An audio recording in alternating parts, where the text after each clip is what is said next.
வணக்கம். வாங்க இன்றைக்கி வீடியோவில் என்ன பார்க்க போகிறோன்னா, நல்லா அப்படியே வாய்க்கு புளிப்பான ஒரு மாங்காய் சாதம் தாங்க. ரொம்ப ரொம்ப சூப்பராக இருக்கும். வாங்க எப்படி செய்யலான்னு பார்க்கலாம்.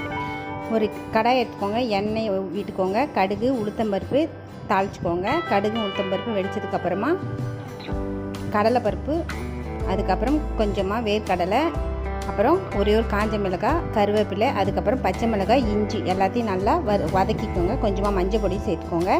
மஞ்சள் பொடி சேர்த்துட்டு ஒரு நிமிஷம் இப்போ வதக்கிடுங்க. வதக்கினதுக்கப்புறமா நான் வந்து 2 மாங்காய் எடுத்திருக்கேன். ஒன்று வந்து ஒட்டு மாங்காய், இன்னொன்று வந்து குண்டு மாங்காய். அதனால தான் இது கலர் ரெண்டுமே சேஞ்ச் ஆகிருக்கு. ரெண்டையும் நல்லா ஒரு நிமிஷம் வதக்கினா போதும், ரொம்ப நேரம் வதக்கணும் அவசியம் கிடையாது.